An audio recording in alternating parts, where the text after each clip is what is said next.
On se retrouve pour une nouvelle vidéo. Nono est avec nous. Salut Nono. Salut Sacha. Alors on va parler de l'actualité du Paris Saint-Germain, des quarts de finale de Ligue des Champions. Le Paris Saint-Germain connaîtra son adversaire demain à midi. Tirage au sort demain à midi pour les quarts de finale de Ligue des Champions. Donc maintenant, les choses sérieuses vont commencer. On va parler aussi du mercato parisien. On va parler des propos de Luis Enrique sur le futur adversaire en quart de finale. Les infos mercato. On va commencer avec Luis Diaz. Finalement, aucun intérêt du Paris Saint-Germain pour Luis Diaz, le joueur de Liverpool. En fait, c'était Antero Henrique qui voulait placer le joueur pour ses intérêts personnels, vu qu'il représente un petit peu le joueur. Certes, il y a quelques dirigeants parisiens qui aiment le joueur en interne, mais la plupart des protagonistes ne trouvent pas réellement d'intérêt et ne sont pas très chauds pour Luis Diaz. Donc Nono, Luis Diaz ne viendra pas au Paris Saint-Germain. Eh ben, une bonne nouvelle, une bonne nouvelle. Hier, je l'avais dit. Bon, moi, je pensais pas que c'était un joueur pour le PSG. Hein. Alors tu voulais parler, un truc qui t'a énervé, tu comprends pas pourquoi Enrique s'occupe encore du mercato. Oui, Enrique, encore qui s'occupe du mercato parisien. Voilà. Alors, donc, ça veut dire quoi? C'est que de l'oseille, que de l'oseille. Campos, il sort à quoi? On n'en sait rien. Enrique, Campos, qui est quoi? Voilà. Le football prend une tournure vraiment qui me plaît pas. L'oseille. Voilà. Les entraîneurs licenciés, ils prennent une tonne. Les agents qui se gavent. Voilà où on en est arrivé dans le football. Eh bien, continuez, messieurs. Régalez-vous.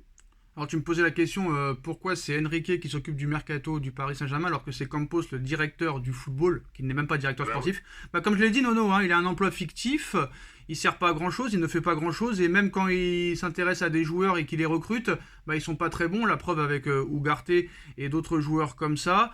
Donc à l'arrivée, il faut bien que quelqu'un fasse quelque chose et comme Enrique s'entend très bien avec Nasser Al-Khelaifi et le Prince, bah, il fait un petit peu l'intermédiaire pour proposer des joueurs avec son copain Jorge Mendes. Eh ben oui, puis en plus j'ai lu aujourd'hui que Enrique était content de Campos, donc on va pas faire les mécontents sans arrêt. À voir la suite. À voir la suite, mais en tout cas, Campos ne fait pas grand-chose. Eh ben Campos, il s'est surtout manqué dans ce mercato d'été dernier. Voilà, t'as quand même, allez, j'ai pas le temps de calculer, t'as bien pas loin de 200 millions sur le banc de touche, ça fait beaucoup. 270 millions. 270 millions sur le banc de touche. Voilà, 270 millions sur le banc de touche. Si ça ressemble pas à un échec, alors on va me dire ce que c'est un échec. Hein. Alors, on va parler du tirage au sort de la Ligue des Champions. Alors, avant de parler de ce tirage au sort et des propos de Enrique sur le futur adversaire du Paris Saint-Germain, Bradley Barcola n'a pas été retenu avec l'équipe de France. On parlait d'une potentielle sélection. Depuis quelques matchs, il est un petit peu fantomatique. Après son match très très bon à l'aller contre la Real Sociedad, il avait bien enchaîné en Ligue 1 aussi, mais là depuis 4-5 matchs, il est un petit peu inexistant. S'est-on trop enflammé pour Bradley Barcola? Eh ben peut-être pas trop enflammé. C'est la suite logique, hein. 3-4 bons matchs. Après, il s'éteint un petit peu parce qu'il a, malgré tout, il passe de Lyon au PSG et le haut niveau, il l'a pas connu tant que ça. Donc, à voir, à surveiller. Est-ce que ça sera un grand joueur? Point d'interrogation. Gros potentiel. Et bon, un petit défaut, un manque d'efficacité quand même. Ça ne marque pas beaucoup de buts. Hein. Nouveau concurrent pour Lenny Yoro, Chelsea s'intéresse fortement aux jeunes joueurs pour remplacer Thiago Silva, mais le Paris Saint-Germain représente le candidat le plus sérieux, même devant le Real Madrid, et tient à s'assurer qu'il reste en Ligue 1. Et même le Paris Saint-Germain, Nono, est prêt à aller au-delà des espérances de Lille pour recruter Lenny Yoro. Est-ce que ça fait du PSG le favori? Et est-ce que, encore une fois, de surpayer les joueurs est une erreur? Eh ben, ça dépend ce qu'ils vont proposer Paris.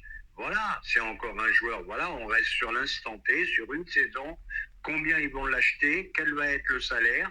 Voilà, il faut attendre pour pouvoir juger exactement ce qu'a fait Paris. Quoi. Après, je pense le fait est que le Real Madrid s'intéresse fortement à Lenny Yoro, bah ça montre, ça veut dire que le PSG veut vraiment l'avoir parce que quand le Real Madrid veut un joueur, c'est souvent que ça vaut le coup. Hein. Oui, mais le problème avec le Real Madrid, c'est qu'il s'intéresse à tous les joueurs qui nous intéressent. Là, il y a une grosse rivalité, même au niveau du mercato avec le Real Madrid. Ah bah, Donc, c'est normal de s'intéresser, c'est normal de s'intéresser aux meilleurs joueurs, Nono. non, non, mais ils s'intéressent aux mêmes à chaque fois. Bah parce Tu que veux c'est les gros l'euro, joueurs. ils veulent l'euro. Voilà, c'est ça le problème. Bah Et puis parce le que Real Madrid, de toute façon, je vais te dire, le Real Madrid, c'est vite fait. Hein. C'est le chéquier qui va parler. Le Real ne paye pas comme Paris. Hein. bah, Camavinga devait venir au PSG et proposer même plus, mais à l'arrivée, il est parti au Real pour 35 millions d'euros parce que c'est Leonardo qui en voulait pas. Après, Tchouaméni, lui, voulait vraiment aller au Real Madrid, mais Camavinga, c'est Leonardo qui avait fait foirer le deal à l'époque. Donc voilà. Mais apparemment, Lenny Yoro voulait venir au Paris Saint-Germain cet hiver, donc il y a de grandes chances qu'il veuille encore venir au Paris Saint-Germain cet été. Bah, il y a de fortes chances que Paris soit favori dans ce dossier. Surtout en plus de ça que Skriniar peut être sur le départ, Marquinhos peut être sur le départ, Kipembe on ne sait pas quand il va revenir, donc il n'y a pas vraiment de taulier en défense centrale, donc il sait qu'il aura une place vraiment à saisir pour être titulaire. Ah bah tout à fait, tout à fait. S'il arrive, il sera titulaire. Hein.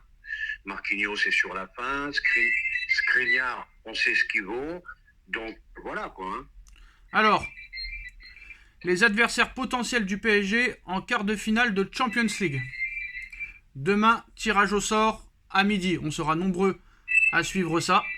Alors, les adversaires potentiels. Arsenal, Manchester City, FC Barcelone, Real Madrid, Atlético Madrid, Bayern de Munich, Dortmund. Très rapidement, Nono, quel serait le tirage le plus compliqué et le tirage le plus favorable et pourquoi? Ah bah moi j'aimerais bien Dortmund en tirage favorable, le plus probable, et après à éviter Comment ça le plus absolument probable? Comment ça le plus probable? bah, que tu aurais le plus de chances possible de te qualifier. Dortmund, ça me paraît bien faible. Hein. J'ai le, un peu le plus prenable, tu veux dire? le plus prenable, pardon, et à éviter absolument l'Atlético de Madrid. C'est d'une intensité folle, c'est du combat sans arrêt, un jeu très très difficile, et le PSG n'aime pas trop ce genre d'équipe. Moi, je pense que l'Atlético, faut l'éviter à tout prix. Alors pour toi, ce serait plus compliqué l'Atlético Madrid que Manchester City? Parce que l'Atlético, ça joue pas au ballon, c'est le combat, c'est le physique. City, ça joue au ballon, donc tu as quand même plus d'espace contre City, et voilà, tout simplement.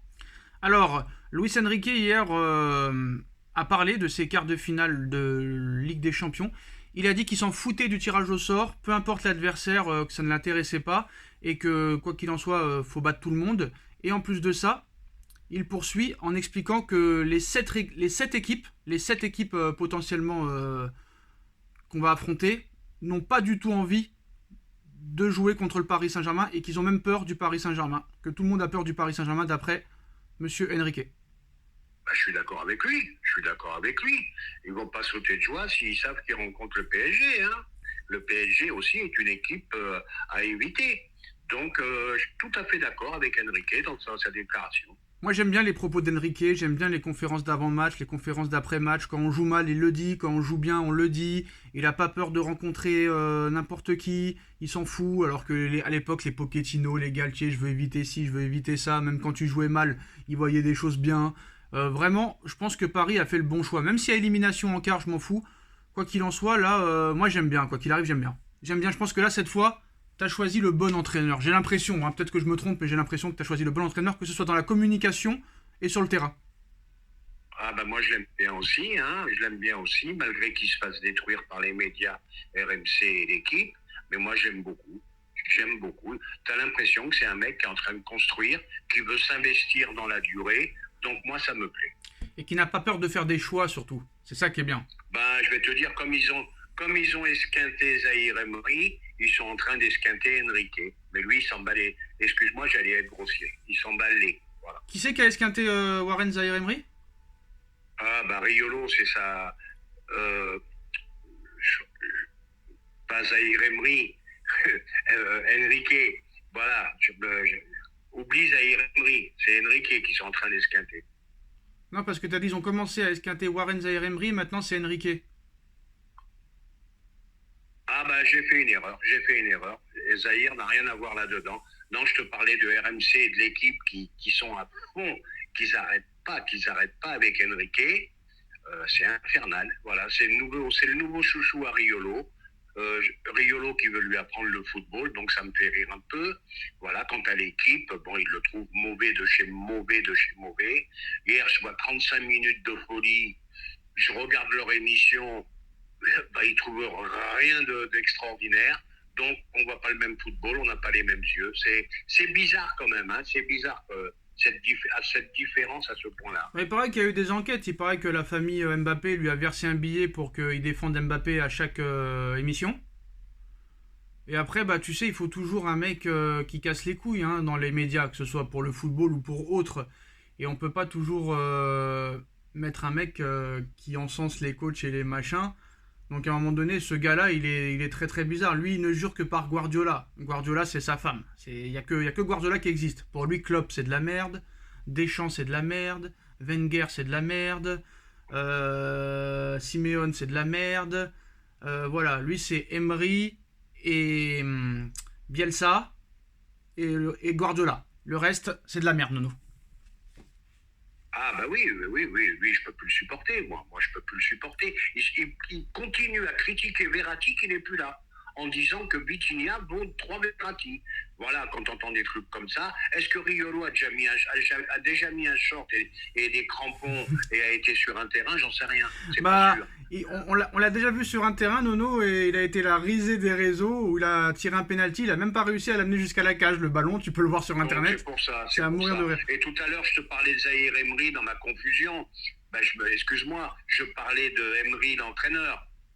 Ah oui, d'accord.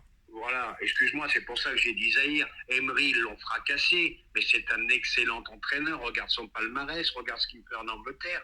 Voilà, ils n'aiment pas les entraîneurs étrangers, je ne sais pas pourquoi. Voilà, en ce moment, ils bandent pour, comment il s'appelle, celui de Marseille, là. Voilà, ils bandent pour ça. Bah, écoute, voilà. Pour Jean-Louis Gasset. Alors, Voilà, Jean-Louis Gasset. bien que Luis Enrique ait déclaré publiquement hier qu'il ne se souciait pas de savoir qui il affronterait en quart de finale de Ligue des Champions, des proches de l'Espagnol admettent qu'il aimerait affronter le Barça en quart pour chercher une place en demi-finale, Nono. Ah, bah ça serait bien, ça serait un bon tirage, ça serait un match très ouvert. Malgré quoi qu'on en dise, le Barça, ça attaque, ça joue offensif. Bon, il risque de prendre une déculottée quand même parce que beaucoup de problèmes en défense, ça joue, comment dirais-je, très offensif. Il laisse beaucoup d'espace et quant à Dembélé et Mbappé devant dans l'équipe adverse, ça peut être un massacre. Hein. Ça peut être un massacre. Et ben voilà les postos, c'est la fin de cette vidéo. Dites-nous en commentaire ce que vous en pensez. Quel serait pour vous le tirage au sort le plus favorable et le plus compliqué? Dites-nous en commentaire ce que vous en pensez. On like, on partage, on commente, on s'abonne et on se retrouve très vite pour une nouvelle vidéo. Merci Nono, merci à tous. Tchuss. Merci Sacha, tchou.